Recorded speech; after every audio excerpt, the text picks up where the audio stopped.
Hi everyone, it's Friday and you know what that means. Time for another double feature Friday. And this week I'm talking about two films that were released in 1980 that were box office bombs but have since garnered sort of a cult following. And those two films are Flash Gordon and Xanadu, which I do not own on physical media.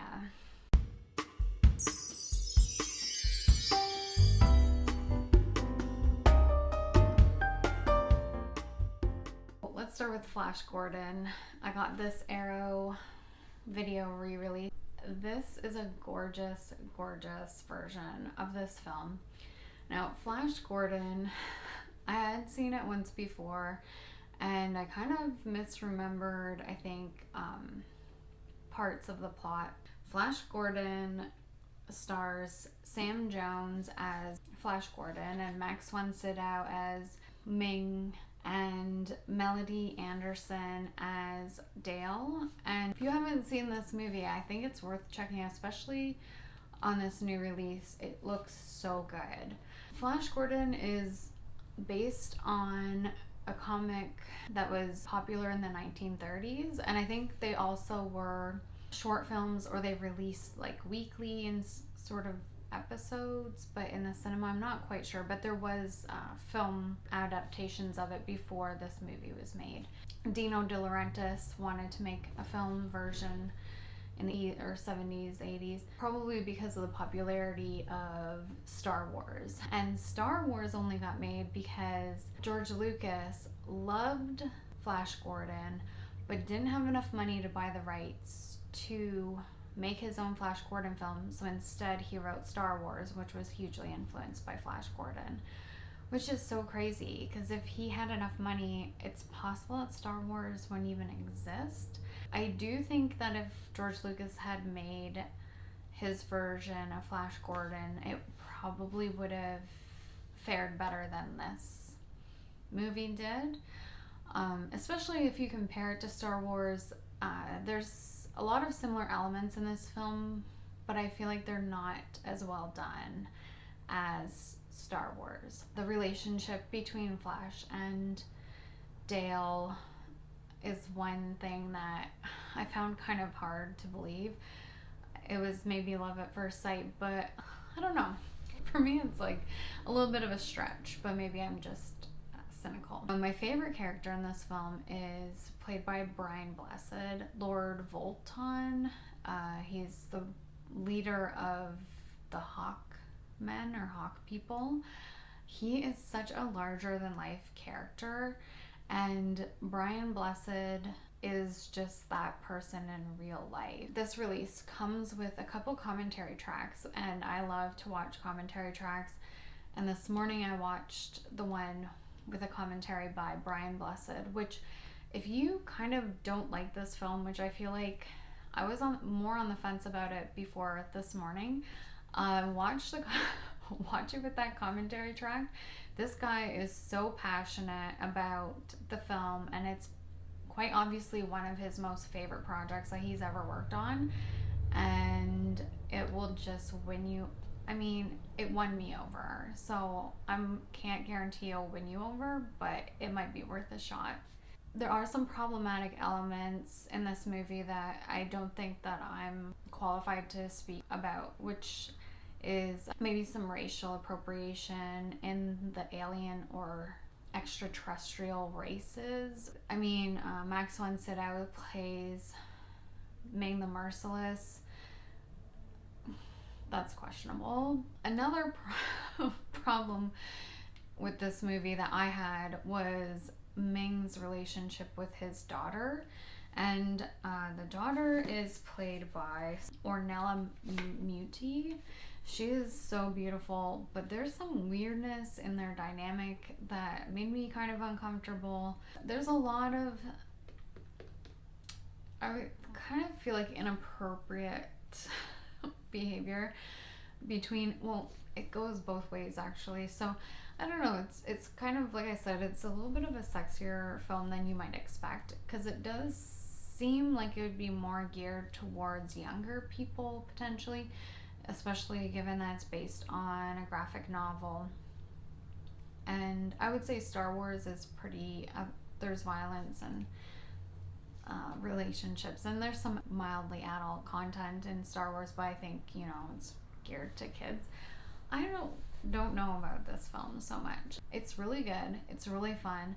The costumes I have to talk about for a minute. This film was produced by Dino De Laurentiis. The costumes in this film and the sets are so insanely good. I think if you like any of that sort of thing, this movie is a feast for thine eyes, 100% for sure.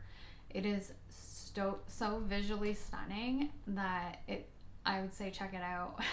Even if you don't care about the story or the plot or the relationships or whatever kind of love story they're trying to force in there, just watch it for the costumes and the sets alone. I've seen some complaints about the special effects, but I don't know if it's just that this version is so cleaned up.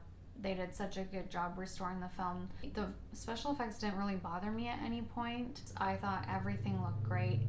But yeah, the costumes, there's some behind the scenes of the costume and wardrobe department, and it's basically, I don't know how many staff there were working on the costumes, but people were doing all the beading and everything by hand, sewing on the beads.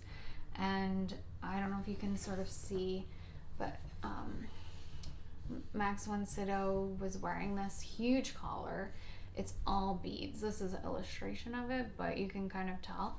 And it was all hand beaded. And Melody, as Dale, the character of Dale, is supposed to marry Ming, and her wedding dress is this black beaded garment that apparently weighed 30 pounds. It's a very creative and, like I said, visually stunning film. And I think at the time too, it was like there were things that people had never seen, like the sky effects. The skies were very bright colors as opposed to in Star Wars where you were looking at, you know, black skies. But this is like so many different colors, and the effects, everything is so beautiful. My camera cut out. Anyways, I would say check this out if you haven't seen it. It's super fun. I would give it a 4 out of 5. And like I said, Brian Blessed is Lord Voltan. Oh, Timothy Dalton is in this film. So Max von Sydow and Peter Wingard. So there are actually pretty big names in this film. It's directed by Mike Hodges, who I think didn't really direct anything before or after this. Let's talk about Xanadu. I don't own this on physical media. I'm not sure if it has any sort of recent release. I rented it on YouTube, so that's how I watched it. Xanadu also came out in 1980, which to me is like pretty surprising. It feels very similar to Flash Gordon.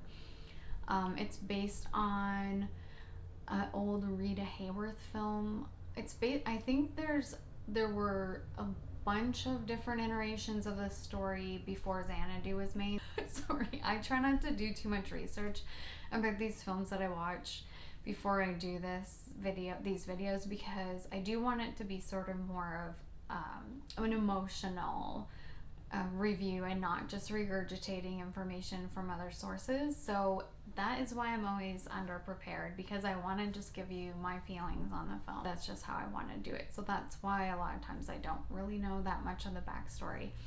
So Xanadu stars Gene Kelly, Olivia Newton-John, and Michael Brennan. It's really hard for me to sort of land on how I feel about this movie, because it is really interesting. I don't know if they were just trying to make it seem kind of timeless, but at the same time they're really dating it, because this is, for a movie that came out in 1980, this movie felt like the pinnacle of the 80s to me. Like all the excess, all the crazy outfits, hairstyles, dance numbers, effects, like everything was like balls to the wall. Let's go for it. This is the 80s. And I don't think that there's another film that feels this like so distinctly of a time. But then at the same time, it also feels like they're trying to be really reminiscent of like Mary Poppins or Bedknobs and Broomsticks, like one those kind of older films that were live action but also incorporated a lot of animation in them.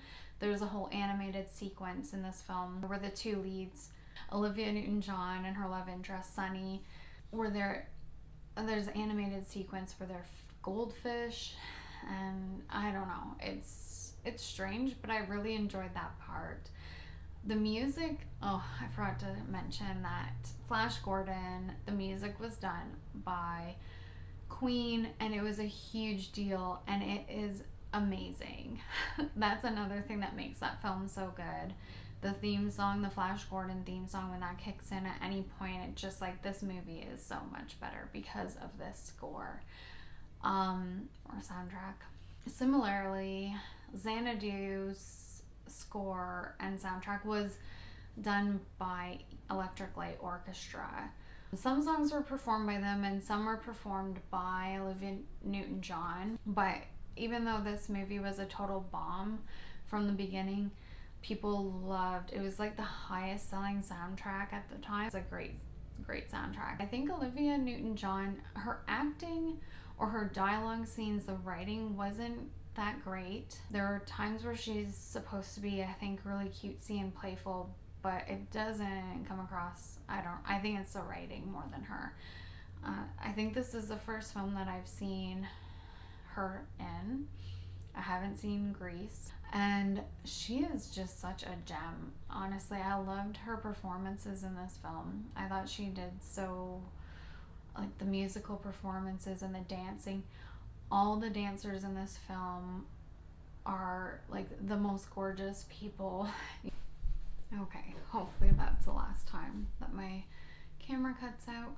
I have to sort of get back to my train of thought. Olivia Newton-John is fantastic. The rest of the dancers are fantastic, and so many beautiful people in this film. And again, also a lot of really great costumes, great sets. I don't know. Again, I heard people complain about the effects. I found that they were really fun. I didn't mind the effects at all. Some, I guess, are really cheesy, but I don't know. That kind of makes it fun. And Gene Kelly is amazing. There's a scene where they are convincing him he needs a more updated look for the opening of the club Xanadu. And they take him to the store and he's trying on clothes and doing these little dances, and there's an effect where he's all of a sudden in a pinball machine, and it's really bizarre and really trippy but really fun, and that's probably my favorite scene. And I wish there was actually more Gene Kelly in this movie. I also haven't seen a lot of films with Gene Kelly. I'm not huge into musicals. I think that's part of the problem or part of the reason why I haven't seen many things with him in it. Here's the problem with the movie. I think the problem for me, I love the trippy psychedelic stuff. I actually don't mind the musical numbers, which, like, for someone who doesn't like musicals, I think that's saying something. I mean, it's Electric Light Orchestra. The music is very fun. Doesn't feel like a chore, which I feel like sometimes is my problem with watching musicals. I don't like the musical performances throughout the film. I feel like it really takes me out of what's happening. This film, I think that they were trying to appeal to such a wide range of people and trying to include almost every demographic. So it feels very much like there's conflict between what the tone of the movie is trying to be. So on the one hand, it feels like they're going for like this nostalgia, like 30s, 40s, 50s kind of feeling, and Gene Kelly, and then you have Sunny, the character of Sunny, who's like this young guy and trying to inject like 80s and rock, and it's just very conflicting, I feel like, and feels unsettling as a viewer, and it feels just like you can't really dig into anything because you're constantly being like tossed around. So now we're watching this sequence that's really nostalgic and like looks like pre-war or post-war era between Gene Kelly and Olivia Newton-John doing a song and dance number, and that felt really strange. And then you kind of get this relationship between the character of Sonny and Gene Kelly's character. His character's name is Danny, and these two who just met and now they're building Xanadu together. And Olivia Newton-John is a muse. She's a Greek muse who her sole purpose was to come back and inspire these men to build Xanadu. But Xanadu in this iteration is roller disco, which doesn't make any sense to me. It just feels really strange. It's so strange. The other issue for me is there's not really any conflict in the film. So there is one part where Olivia Newton-John, Kira, has to tell Sonny, I've fallen in love with you, but I can't stay here. We can't be in love. I have to go back.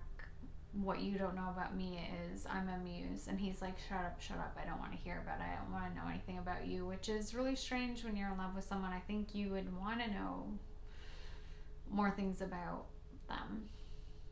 Then she leaves and he somehow finds a portal to another dimension or realm where he finds her very easily by jumping through a brick wall that has a mural painted on it. And that's like the most conflict there is in the movie. Oh, that and his job, which is another really strange aspect of the film. But it is fun. It is campy. I think it is a good double feature for Flash Gordon. They're both outrageous, very 80s. Although Flash Gordon 2 feels like it's kind of throwing back to like the 30s, the era where the comic book or the graphic novels were set in. They both still have like this 80s feeling of excess and, you know, big bold colors, and everything is like bigger, brighter, more. And the music is great for both of them. I say check them both out. And have you seen them? I feel like Xanadu is kind of not talked about a lot, and I think it's fun, and I think it's definitely worth a watch. I would give Xanadu probably a 3 out of 5. I guess that's it for me. Next week I will be talking about the Forgotten Jolly box set volume 1. That is my goal. I want to go back and rewatch them all before I talk about them, but I'm really looking forward to it. And yeah, comment below if you've seen these films. What are your feelings or thoughts about them? Do you like Xanadu? Have you seen it or heard of it? Flash Gordon, did you pick up the new Arrow release? It's pretty magnificent, I'd say. Yeah. Bye for now.